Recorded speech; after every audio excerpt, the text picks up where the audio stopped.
आदाब, नमस्कार, सत श्री अकाल, गुड इवनिंग। मैं आपका मेज़बान ज़फ़र इकबाल। हमने अपने पिछले वीडियो में उधमपुर पार्लियामेंट्री कंस्टिट्यूंसीज़ के टोटल वोट आपको बताए और कितनी असेंबली कंस्टिट्यूंसीज़ हैं उस बारे में आप लोगों से डिस्कस की। आप लोगों के सामने हमने वो डाटा पेश किया। आज हम बात करेंगे कि 2014 के असेंबली इलेक्शन में किस पार्टी ने कितने वोट हासिल किए, कौन सी पार्टी कहाँ पर जीत दर्ज हासिल की, ताकि ये एनालाइज करने में आसानी हो कि किस पार्टी का किस असेंबली कंस्टिट्यूंसीज़ में अच्छा वर्चस्व है। तो चिनाब वैली की बात करें तो चिनाब वैली में 3 डिस्ट्रिक्ट्स आते हैं, डोडा, किश्तवाड़ और रामबन। और इन 3 डिस्ट्रिक्ट्स की टोटल 8 असेंबली कंस्टिट्यूंसीज़ हैं, जो न्यूली क्रिएटेड 2 उसमें हैं, 6 पहले हैं, 2 8। और इनका टोटल वोट है 7,114 vote as per current situation.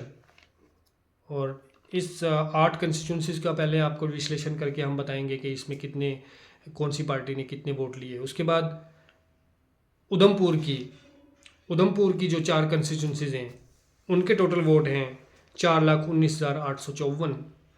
इसके बारे में भी विश्लेषण करेंगे, आपसे बताएंगे कि किस पार्टी ने 2014 में कितने वोट लिए थे। और रही बात कठुआ की, तो कठुआ की भी 6 कंस्टिट्यूंसीज़ हैं जिनके टोटल वोट हैं 5,03,227। इसका भी विश्लेषण करेंगे कि 2014 में असेंबली इलेक्शन में किस पार्टी ने कितने वोट लिए थे। तो सबसे पहले बात करते हैं हम चिनाब वैली की और डिस्ट्रिक्ट किश्तवाड़ की। तो किश्तवाड़ में बीजेपी के सुनील शर्मा जी ने जहाँ पर जीत दर्ज हासिल की थी, 28,054 वोट लिए थे। वहीं सज्जाद अहमद किचलू नेशनल कॉन्फ्रेंस की तरफ से 25,202 वोट लेकर नंबर 2 पे रहे। इंडियन नेशनल कांग्रेस 782, जेडीयू भी यहाँ पे फेरी में थी, 162 वोट लिए। वहीं पीडीपी के फिरदौस मंटाक 6,432 वोट लिए उन्होंने। तो कुल मिला के 3 बड़ी पार्टियाँ, बीजेपी, नेशनल कॉन्फ्रेंस और पीडीपी का यहाँ पे अच्छा खासा वोट बैंक था। अब आज देखने वाली बात यह है कि 2024 के पार्लियामेंट्री इलेक्शन में सज्जाद अहमद किचलू जी अपना वोट बैंक बचा पाते हैं या पीडीपी का जो वोट है उसको अपने पाले में ला सकते हैं, या फिर बीजेपी यहाँ पे अपना वर्चस्व बनाने में कामयाब रहेगी। उसके बाद बात करते हैं इंद्रवाल की सीट कांग्रेस के खाते में 2014 में गई थी। जीएम सरूरी जो कि मौजूदा दौर में डेमोक्रेटिक आज़ाद पार्टी का हिस्सा है और as a independent candidate Udhampur parliamentary seat पे कंटेस्ट भी कर रहे हैं। तो इंद्रवाल में सरूरी जी का बड़ा अच्छा खासा वर्चस्व है और उनका अपना अच्छा वोट है। उन्होंने 29,754 वोट लेकर जीत दर्ज हासिल की थी 2014 के असेंबली इलेक्शन में। वहीं बीजेपी नंबर 2 पे तारिक हुसैन कीन और पीडीपी नंबर 3 पर रही 12,570 वोट के साथ। बीजेपी ने यानी 17,384 वोट। तो कुल मिला के यहाँ पे इंद्रवाल में भी जो है वो कांग्रेस का अच्छा खासा वोट बैंक था, लेकिन अब वहाँ पे क्योंकि जीएम सरूरी जो हैं वो डेमोक्रेटिक आज़ाद पार्टी का हिस्सा बन चुके हैं और आज वहाँ पे तारिक हुसैन कीन बीजेपी के, वहीं अब्दुल मजीद भट्ट पीडीपी के हैं। पीडीपी इस सीट पे लड़ नहीं रही है। देखने वाली बात यह है कि क्या जीएम सरूरी अपना वोट बैंक अपने साथ इंटैक्ट करने में कामयाब रहते हैं या पीडीपी का जो वोट बैंक है या यहाँ पे इंडिया अलायंस वो इस वोट बैंक को, जो ये वोट इधर चिटका हुआ वोट है, मान लो जो सरूरी से नाराज़ है, जो पीडीपी का वहाँ पे वोट बैंक है, क्या उसको अपने पाले में करने में कामयाब होते हैं या फिर बीजेपी के यहाँ पे तारिक हुसैन कीन वो बीजेपी को यहाँ पे फ़ायदा दिलाएंगे। बात करते हैं डोडा की, तो डोडा में भी डोडा की सीट बीजेपी ने 2014 में हासिल की थी। शक्ति राज परिहार यहाँ से 24,572 वोट के साथ विजयी घोषित हुए थे और कांग्रेस के यहाँ अब्दुल मजीद वानी 20,532 वोट लेकर दूसरे नंबर पर रहे। वहीं खालिद नजीब एनसी के 16,416 वोट और पीडीपी ने यहाँ से 2,201 वोट हासिल किया था। देखने वाली बात यह है कि क्या बीजेपी यहाँ पे अपना वोट बैंक जो वोट उन्होंने 2014 में लिया या 2019 में लिया उसको इंटैक्ट करने में कामयाब होते हैं, या कांग्रेस के अब्दुल मजीद वानी जो यहाँ पे एनसी का वोट है, कांग्रेस का में वोट है, उसके बाद पीडीपी का जो वोट है, क्या इसको अपने पाले में करने में कामयाब होते हैं या फिर बीजेपी यहाँ से बाजी मारती है। लेकिन मौजूदा सूरत हाल में अगर देखा जाए, किश्तवाड़, इंद्रवाल और डोडा में कहीं ना कहीं एनसी या इंडिया अलायंस वो सरे फहरिस्त है और बीजेपी नंबर 2 पे, जो हमारे एनालिसिस कहते हैं। लेकिन ग्राउंड और ज़मीनी सिचुएशन आप लोग हमसे बेहतर जानते हैं। भद्रवाह की बात करें तो भद्रवाह में बीजेपी के दलीप सिंह, उन्होंने जीत हासिल की थी। 25,953 वोट उन्होंने लिए थे कुल। और वहीं इंडियन नेशनल कांग्रेस के मोहम्मद शरीफ नाज जो हैं 24,457, पीडीपी के महबूब इकबाल 16,673, वहीं एनसी के रियाज अहमगर जो है 880 वोट ही लेने में कामयाब हुए। अब यहाँ देखने वाली बात यह है कि इंडियन नेशनल कांग्रेस के शरीफ नाज साहब ने यहाँ पे 24,457 वोट लिए, वहीं पीडीपी ने 16,673। अब जो बीजेपी का वोट है वो 25,953 वोट, जो कि उन्होंने 2014 की असेंबली इलेक्शन में लिए थे। आज मौजूदा सूरत हाल में यहाँ कहीं ना कहीं दोनों पार्टियाँ, पीडीपी और इंडिया अलायंस, मुझे लगता है जो हमारे एनालिसिस कहते हैं कि दोनों में 19-20 का फ़र्क है। दोनों 49-50, 49-50, 51 इसी रेशो पे चल रहे हैं। अच्छी टक्कर यहाँ देखने में मिल सकती है भद्रवाह की कंस्टिट्यूंसी से। और वहीं बात करते हैं अब हम डिस्ट्रिक्ट रामबन की, तो रामबन से जो है 2014 के असेंबली इलेक्शन में यह सीट भी बीजेपी के खाते में गई थी। बीजेपी के नीलम कुमार लंगे 25,349 वोट, 25,349 वोट इन्होंने लिए। और वहीं एनसी के डॉक्टर चमन लाल 19,985 वोट लिए। इंडियन नेशनल कांग्रेस 5,643 और पीडीपी 4,672। यहाँ सपा का भी कैंडिडेट था और 1156 वोट वहाँ पे लिए। वहीं एनसी के डॉक्टर चमन लाल और कांग्रेस के अशोक कुमार और पीडीपी के स्वामी राज मैदान में थे। पीडीपी ने यहाँ से 4,672 वोट और एनसी ने 5,643 वोट, कांग्रेस ने यहाँ पे 5,643 वोट, एनसी ने यहाँ पे 19,985 वोट लिए थे। आज मौजूदा सूरत हाल 2024 के पार्लियामानी इलेक्शन में देखने वाली बात ये रहेगी कि यहाँ से एनसी यानी इंडिया अलायंस कितना वोट बटोरने में कामयाब होता है और बीजेपी कितना वोट अपने पाले में लाने में कामयाब होती है। वहीं बात करते हैं हम बनिहाल कंस्टिट्यूंसीज की, तो बनिहाल में कांग्रेस के वकार रसूल वानी, जो आज प्रेसिडेंट ऑफ कांग्रेस के हैं, पीसी सदर हैं यहाँ पे जम्मू कश्मीर के, वकार रसूल वानी, उन्होंने जीत हासिल की थी। 17,671 वोट लिए थे टोटल। और पीडीपी के बशीर अहमद रोनियाल 13,322 वोट, एनसी के वहाँ पे सज्जाद शाहीन 13,002 वोट और बीजेपी ने यहाँ से 9874 वोट, शौकत जावेद देंग यहाँ से वो मैदान में थे, तो उन्होंने यहाँ से 9,874 वोट लिए। वहाँ पे पैंथर्स पार्टी के भी 753 वोट और बीएसपी ने 656 वोट लिए थे। तो ये सूरत हाल 2014 में थी चनाब वैली की इन 8 अभी तो 8 हैं, तब 6 ये असेंबली कंस्टिट्यूंसीज थी। तो इन 6 असेंबली कंस्टिट्यूंसीज में से 4 बीजेपी के खाते में गई थी और 2 इन कांग्रेस के खाते में। और आज देखने वाली बात यह है कि यहाँ से अब अगर हम बात करें बनिहाल की, तो कहीं ना कहीं कांग्रेस वहाँ से या इंडिया अलायंस वहाँ से लीड में दिखता नज़र आता है हमें। और रामबन में 50-50 है, वहाँ पे अभी अच्छी टक्कर है। और भद्रवाह में कहीं ना कहीं वहाँ पे भी बहुत अच्छी जो है वो दोनों पार्टियाँ, इंडिया अलायंस और बीजेपी, दोनों में अच्छी टक्कर है। लेकिन डोडा में बीजेपी इंडिया अलायंस से थोड़ी सी आगे लगती है और इंद्रवाल में इंडिया अलायंस कहीं ना कहीं जीएम सरूरी यहाँ इंद्रवाल में इंडिया अलायंस को डेंट करेंगे, इंडिया अलायंस का वोट यहाँ से काटेंगे। और किश्तवाड़ में अगर देखा जाए तो सज्जाद अहमद किचलू हैं, फिरदौस अहमद टाक वहाँ पीडीपी के थे, तो वहाँ से भी कहीं ना कहीं अगर इंडिया अलायंस और बीजेपी में बराबर की टक्कर है। देखने वाली बात यह है कि कौन किसको यहाँ से मात देता है। अब बात करते हैं उधमपुर की।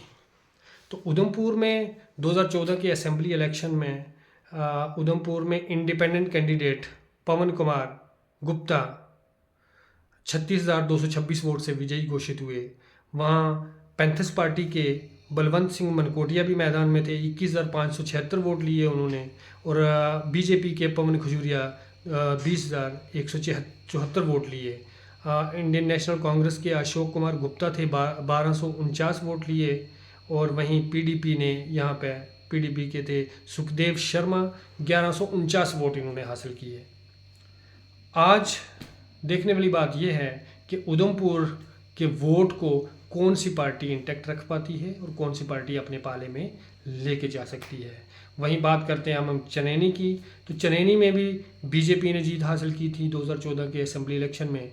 बीजेपी का टोटल वोट 33,047 वोट था। दीनानाथ यहाँ से विजयी घोषित हुए। और इंडियन नेशनल कांग्रेस के 12,715 कृष्ण चंद्र यहाँ से इंडियन नेशनल कांग्रेस के थे। वहीं पैंथर्स पार्टी के धनीराम अत्री वो 11,992 वोट लिए। पीडीपी के हेमराज 2,929 वोट लिए। और एनसी के संसार चंद 1,198 वोट। बीएसपी ने यहाँ से 980 वोट लिए। तो कुल मिला के 4 बड़ी पार्टियाँ यहाँ पे, 4 बड़ी इंडिपेंडेंट कैंडिडेट ने भी यहाँ पे अच्छे, बीजेपी के कैंडिडेट ने यहाँ पे 33,047 वोट। वहीं एनसी के 12,000 प्लस वोट। पैंथर्स पार्टी का भी यहाँ पे अच्छा खासा वोट है, 11,992 वोट उन्होंने लिए हैं। वहाँ पीडीपी का 2,929 वोट। लेकिन आज 2024 में देखने वाली बात यह है कि यहाँ से कौन सी पार्टी कितना वोट लेके जा सकती है, कौन अपना वोट बचाने में कामयाब होती है, कौन यहाँ पे वोट बैंक गेन करता है। अब बात करते हैं हम रामनगर की। रामनगर में भी बीजेपी ने बाजी मारी थी। आरएस पठानिया यहाँ से जीत विजयी घोषित हुए थे, 45,891 वोट लिए उन्होंने। और नेशनल पैंथर्स पार्टी का सवाल यहाँ तक नेशनल पैंथर्स पार्टी की है तो हर्षदेव सिंह जी मैदान में थे नेशनल पैंथर्स पार्टी की तरफ से। हर्षदेव सिंह ने भी यहाँ से 28,471 वोट लिए थे। और एनसी के राज कपूर यहाँ पे मैदान में थे, 373 वोट वहाँ से एनसी ने लिए। और इंडियन नेशनल कांग्रेस के Vinod Kumar Sharma 1,384 vote. BSP 1,424 vote. Ramnagar की कंस्टिट्यूंसीज की जहाँ तक बात की जाए तो 2014 का जो मुकाबला था वो पैंथर्स पार्टी और बीजेपी के बीच में रहा था। एनसी, पीडीपी और कांग्रेस कहीं कहीं काफ़ी दूर तक थी। आज मौजूदा सूरत हाल में वहाँ पर रामनगर कंस्टिट्यूंसी में देखने वाली बात यह है कि हर्षदेव सिंह जी वो भी इंडिया अलायंस को सपोर्ट कर रहे हैं। और यहाँ पे एनसी कांग्रेस मिल के लड़ रही हैं। तो कौन किसके पाले में जा सकता है, ये बड़ी मज़े की बात है और देखने वाली बात है कि इस रामनगर कंस्टिट्यूंसीज में लड़ाई किस ओर जाती है। अब उधमपुर का टोटल इन 3 कंस्टिट्यूंसी, क्योंकि अब तो 4 हो गई हैं, उधमपुर वेस्ट बन गई है एक, तो इन टोटल 4 कंस्टिट्यूंसीज का जो टोटल वोट है 4,19,854 वोट है। इसमें से कौन पार्टी कितने वोट लेने में कामयाब होती है, ये बड़ी मज़ेदार और देखने वाली बात है। अब बात करते हैं कठुआ की। कठुआ में टोटल तब 5 कंस्टिट्यूंसी थी, अब एक वहाँ पे और न्यूली क्रिएटेड हो गई है। तो 5 कंस्टिट्यूंसीज़ में सबसे पहले बात करते हैं हम कठुआ की। कठुआ में बीजेपी के राजीव जसरोटिया जी ने यहाँ से जीत हासिल की थी।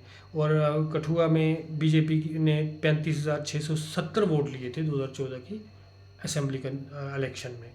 बीएसपी के सोमराज मजोत्रा जी ने यहाँ पे 28,864 वोट लिए थे। Independent candidate Charanjit Singh 13,224। कांग्रेस के जितेंद्र सिंह 7,195। वहीं पीडीपी के सुभाष चंद्र 1,305 वोट। और एनसी के किशोर कुमार 702 वोट। वहीं यहाँ पे सीपीआईएम नेशनल पैंथर्स पार्टी ने भी यहाँ पे कंटेस्ट किया, लेकिन वो 500 के नीचे उन्होंने वोट लिए। बट बड़े मोटे तौर पे बड़ी जो 4 पार्टियां हैं, BJP, BSP, independent candidate, Indian national Congress और पीडीपी, इंडिपेंडेंट कैंडिडेट यहाँ पे चरणजीत सिंह जी ने भी अच्छा वोट 13,242 वोट लिए। अब आज मौजूदा सूरत हाल में देखने वाली ये बात है कि यहाँ पे कठुआ सीट में बीएसपी का भी अपना अच्छा खासा वोट बैंक है। तो क्या इंडिया अलायंस बीएसपी के वोट को साधने में कामयाब रहता है या फिर बीजेपी अपने पाले में उनको करने में कामयाब होती है? और यहाँ कहीं ना कहीं अगर देखा टक्कर तो बीजेपी कठुआ सीट से हमारे नज़रिए से कहीं ना कहीं आगे चल रही है इंडिया अलायंस से। कठुआ के बाद हम बात करते हैं बनी की। तो बनी में बनी की वाली सीट भी जीवन लाल जी बीजेपी के विजयी घोषित हुए थे। यहाँ पे 12,841 वोट लिए थे। एनसी के गुलाम हुसैन मलिक 8,429। इंडिपेंडेंट कैंडिडेट लालचंद यहाँ पे 5,012 वोट लिए थे। नेशनल पैंथर्स पार्टी ने भी यहाँ से 2,916 वोट लिए थे। पवन Dev Singh ji national panthers party के, और इंडियन नेशनल कांग्रेस के रजनीश शर्मा 1,379 वोट लिए थे। और पीडीपी के मोहम्मद सलीम लोन 1087 वोट यहाँ से लेने में कामयाब रहे। ये एक जनरल सा डाटा बनी वाला जो हमने आपसे बताया। बनी में भी बीजेपी ने 12,000 प्लस वोट लिए हैं। एनसी का यहाँ पे 8,000 वोट है। इंडिपेंडेंट 5,000 एक कैंडिडेट हैं लालचंद, वो 4,000 वोट लिए 5,000 वोट लिया है। नेशनल पैंथर्स पार्टी का वोट है। इंडियन नेशनल कांग्रेस का 1,300 कुछ वोट है। और पीडीपी का यहाँ पे 100 कुछ वोट है। और यहाँ पे भी बड़ा क्लोज कंटेस्ट है बीजेपी और इंडिया अलायंस में। देखने वाली बात यह है कि जो इंडिया अलायंस से बाहर पार्टियां हैं या उनका वोट बैंक, वो कौन सी पार्टी अपने पाले में करने में कामयाब होती है। लेकिन बनी में भी अगर देखा जाए बीजेपी और इंडिया अलायंस तकरीबन फाइट बराबर की चल रही है। वहीं बसोली की अगर बात करें तो बसोली में चौधरी लाल सिंह तब तो बीजेपी में थे और बीजेपी से विजयी घोषित हुए थे 2014 के पार्लियामेंट्री इलेक्शन में। आज चौधरी लाल सिंह जी कांग्रेस में आ गए हैं। तो सबसे बड़ी बात यह है कि क्या चौधरी लाल सिंह जी वो अपना वोट इंटैक्ट करने में वहाँ पे कामयाब रहते हैं या फिर बीजेपी यहाँ पे इंडिया अलायंस को मात देने में कामयाब रहती है। अब यहाँ पर कांग्रेस नेशनल कॉन्फ्रेंस के दविंदर सिंह थे जिन्होंने 12,007 वोट लिए थे। कांग्रेस ने यहाँ 8,009 वोट, कांग्रेस के जगदीश राज स्पोलिया, और इंडिपेंडेंट कैंडिडेट यहाँ पर राजिंदर सिंह ने 255, पीडीपी ने 502। ऐसे बट जो बड़ी पार्टियाँ हैं, जो 3 बड़ी पार्टियाँ हैं बीजेपी, एनसी और कांग्रेस, बीजेपी ने 29,000 वोट, कांग्रेस ने 12,000 प्लस, नेशनल कॉन्फ्रेंस ने 12,000 प्लस और कांग्रेस ने 8,000 प्लस वोट यहाँ से लिया था।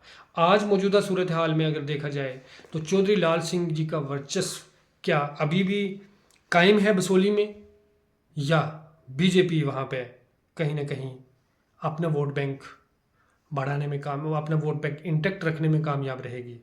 लेकिन हमारे नज़रिए से या हमारे रिसोर्सेज के हवाले से अगर ये बात करें तो बसोली में इंडिया अलायंस कहीं ना कहीं टॉप पे जाता हुआ दिखता है। वहीं बात करें अगर हम बिलावर की, तो बिलावर में डॉक्टर निर्मल सिंह बीजेपी के विजयी घोषित हुए थे। उन्होंने टोटल वोट 43,447 वोट लिए। और इंडियन नेशनल कांग्रेस के doctor Manohar Lal Sharma 25,472 vote. NC के संजीव खजूरिया 3,084 वोट। पीडीपी यहाँ 344। वहीं बाकी बीएसपी और इंडिपेंडेंट कैंडिडेट थे। बट मोटे तौर पे बड़ी जो 3 पार्टियां हैं बीजेपी, एनसी और कांग्रेस, बीजेपी ने 43,000 प्लस, कांग्रेस ने 25,000 प्लस और एनसी ने 3,000 प्लस वोट यहाँ से लिए थे। आज सबसे बड़ी बात देखने वाली ये है कि क्या एनसी और कांग्रेस यानी इंडिया अलायंस अपना वोट इंटैक्ट करने में वहाँ पे कामयाब रहता है, किस पार्टी को कितनी मेहनत करनी है, या डॉक्टर निर्मल जी जो हैं वो बीजेपी को वहाँ से लीड में लेके आते हैं। ये 2024 की रेस में जीतने के लिए बड़ी अहम भूमिका होगी। पार्टियों के लीडरान की असेंबली कंस्टिट्यूंसीज में वो अपने वोट इंटैक्ट रख पाए हैं या वो फिर वोट चटका है, अगर चटका है तो किस ओर जाएगा। और अब लास्ट में सबसे लास्ट हीरानगर की बात करें, कठुआ डिस्ट्रिक्ट के अंदर आने वाली हीरानगर असेंबली कंस्टिट्यूंसीज में भी बीजेपी के कुलदीप राज जी ने यहाँ से जीत हासिल की थी और इन्होंने टोटल वोट 55,399 वोट लिए थे, 55,399। और इंडियन नेशनल कांग्रेस के गिरधारी लाल 16,115 वोट यहाँ से लिए और इंडिपेंडेंट कैंडिडेट बंसी लाल 3,155। वहीं बीएसपी ने 1917 वोट, पवन चंद थे यहाँ पे, पूरन चंद। और पीडीपी के भी यहाँ पे 992 वोट, एनसी के सिर्फ 1057 वोट थे। अब इस पार्लियामेंट्री इलेक्शन 2024 में उधमपुर डिस्ट्रिक्ट में total vote 5 lakh plus vote है। अब देखने वाली बात यह है कि हीरानगर कंस्टिट्यूंसीज में बीजेपी का अच्छा खासा वर्चस्व है। क्या यहाँ पे इंडिया अलायंस अपने वोट को इंटैक्ट रखने में कामयाब होता है या फिर यहाँ पे बीजेपी अपना वर्चस्व बढ़ाने में कामयाब रहेगी? मोटे तौर पे आपको अगर हम एक जानकारी दे दें कि इन 18 असेंबली कंस्टिट्यूंसीज में कौन सी पार्टी किस मुकाम पे है, कौन नंबर 1 पे है और कौन नंबर 2 पे है, तो उससे ये अंदाज़ा हो सकता है कि कौन। लेकिन सबसे पहले बात करते हैं इंदरवाल की, किश्तवाड़ में। तो किश्तवाड़ में कहीं ना कहीं दोनों पार्टियां बराबर की टक्कर में हैं। वहाँ सजाद अहमद किचलू भी हैं, सुनील शर्मा भी बीजेपी के हैं। तो इंदरवाल में इंडिया अलायंस को नुकसान हो सकता है क्योंकि यहाँ से जीएम सरूरी भी मैदान में हैं और उनका अपना अच्छा खासा वोट बैंक है। तो यहाँ से आज़ाद कैंडिडेट नंबर, हमारे हिसाब से नंबर 1 पे जीएम सरूरी और उसके बाद इंडिया अलायंस और बीजेपी। वहीं डोडा की अगर बात करें तो डोडा में कहीं ना कहीं बीजेपी और इंडिया अलायंस में बराबर की टक्कर है। भद्रवाह में भी बीजेपी और इंडिया अलायंस की तकरीबन बराबर की टक्कर, वहाँ पे भी बराबर की टक्कर है। रामबन में इंडिया अलायंस और बीजेपी की बराबर की टक्कर है। बनिहाल में कहीं ना कहीं इंडिया अलायंस अब बीजेपी से ऊपर जाता हुआ दिख रहा है। और वहीं उधमपुर की अगर बात की जाए तो उधमपुर में भी बीजेपी कहीं ना कहीं बाजी मारती हुई दिखती है। चनैनी की अगर बात करें तो चनैनी में भी India alliance national panthers party का वोट है और सारी चीज़ें। अब चनैनी का भी कहीं ना कहीं अगर ग्राफ देखा जाए तो थोड़ा बीजेपी को फेवर ज़्यादा लग रहा है। रामनगर की सीट देखी जाए तो आरएस पठानिया है, अच्छा खासा वोट बैंक है। वहीं हर्षदेव सिंह का भी वहाँ पे अच्छा खासा वोट बैंक है। तो इसको भी हम इंडिया अलायंस और बीजेपी में अच्छी खासी टक्कर मान सकते हैं। और कठुआ की बात करें तो कठुआ में बीएसपी का अच्छा खासा वोट है। देखने वाली बात ये रहेगी कि बीएसपी का वोट अगर चटकता है तो किस ओर जाता है। वहाँ पे भी इंडिया अलायंस और बीजेपी में अच्छी खासी टक्कर रहेगी। बनी में भी इंडिया अलायंस और बीजेपी में टक्कर रहेगी, लेकिन बीजेपी कहीं ना कहीं बनी में गेन करती हुई दिखती है। वहीं बसोली में अगर बात करें तो बसोली में चौधरी लाल सिंह जी का कांग्रेस में आने से ये लगता है कि वहाँ पे इंडिया अलायंस टॉप पे है, बीजेपी नंबर 2 पे रहेगी। और बिलावर की अगर बात करें तो बिलावर में भी अच्छी खासी टक्कर है। वहाँ पे भी इंडिया अलायंस और बीजेपी में अच्छा खासा आमना सामना है। और हीरानगर की अगर बात करें तो हीरानगर में कहीं ना कहीं बीजेपी को ज़्यादा फ़ायदा दिखता लग रहा है मौजूदा सूरत हाल से। अब देखने वाली ये बात है कि कौन सी पार्टी अपने वोटर्स को इंटैक्ट करने में कामयाब रहती है। मोटे तौर पे इस उधमपुर पार्लियामेंट्री कंस्टिट्यूंसीज में 3 बड़े चेहरे जो हैं वो कंटेस्ट में हैं। बीजेपी से डॉक्टर जतिंदर सिंह, कांग्रेस से चौधरी लाल सिंह और इंडिपेंडेंट कैंडिडेट गुलाम मोहम्मद सरूरी। और वहीं दूसरे कैंडिडेट महराज मलिक भी हैं यहाँ पे।